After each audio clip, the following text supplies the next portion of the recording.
Bill of exchange. Bill of exchange बहुत सारी जगहों पे इस्तेमाल होता है, लेकिन हम इसको रिलेट करेंगे एक्सपोर्ट डॉक्यूमेंट के साथ। एक्सपोर्ट डॉक्यूमेंट्स में जो सबसे पहला पेपर होता है वो बिल ऑफ एक्सचेंज होता है। और बिल ऑफ एक्सचेंज का मतलब होता है कि वो पेमेंट जो एक्सपोर्टर ने इंपोर्टर से लेनी है, उसकी अमाउंट और उसकी टर्म्स एंड कंडीशन उस बिल ऑफ एक्सचेंज के ऊपर लिखी होती हैं। अब अदर देन एक्सपोर्ट डॉक्यूमेंट्स भी इसका यूज़ होता है, और वो यूज़ ये होता है कि जब भी कोई बायर और सेलर बगैर पेमेंट के कोई डील करते हैं, जैसे अगर बायर कहता है कि जी मैं आपको पेमेंट 10 दिन बाद दे दूंगा, या मैं आपको पेमेंट जिस वक्त आपकी गाड़ी पहुंचेगी उस वक्त दे दूंगा, या कुछ और उसमें क्रेडिट टर्म्स इन्वॉल्व करता है, तो जो सेलर होगा यानी जो सेल कर रहा है या एक्सपोर्टर कह लें, तो वो एक बिल ऑफ एक्सचेंज बनाएगा और उसके ऊपर वो लिखा होगा कि जी इतनी अमाउंट है इस बिल ऑफ एक्सचेंज की, यानी कि जो डील हो रही है उसकी, और ये इसका सेलर है, ये इसका बायर है, और बायर जो है इस अमाउंट को इन टर्म्स ऑफ पेमेंट के अगेंस्ट पे करने को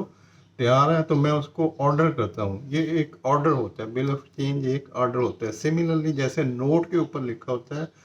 टू द ऑर्डर ऑफ, तो ऐसे ये एक्सपोर्टर एक ऑर्डर इशू करता है कि मैं ये ऑर्डर कर रहा हूँ कि इंपोर्टर इतनी पेमेंट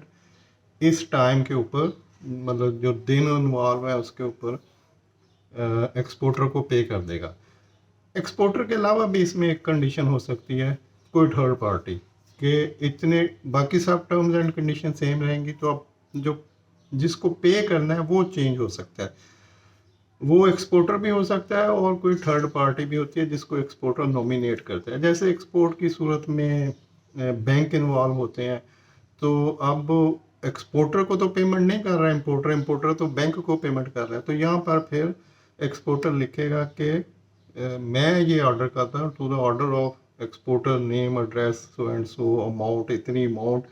ये इंपोर्टर उसका नेम एड्रेस समथिंग, तो ये इस बैंक को on behalf of me payment कर दे इस एलसी की अकॉर्डिंगली। तो नीचे एलसी का नंबर आ जाएगा। जब एलसी का नंबर आ गया तो इट मीन्स कि वो सारी टर्म्स एंड कंडीशन जो उस नंबर की एलसी में मेंशन है वो सारी उस बिल ऑफ एक्सचेंज के पीछे खड़ी हो गई कि जी इस एलसी के अगेंस्ट इस बिल ऑफ एक्सचेंज। अब एलसी की अमाउंट और बिल ऑफ एक्सचेंज की अमाउंट में फ़र्क हो सकता है, और उसकी वजह है कि ट्रांसशिपमेंट हो सकती है, शॉर्ट शिपमेंट हो, सॉरी ट्रांसशिपमेंट शॉर्ट शिपमेंट हो सकती है कि किसी एलसी के अगेंस्ट एक से ज़्यादा शिपमेंट भी हो सकती है। तो अगर शिपमेंट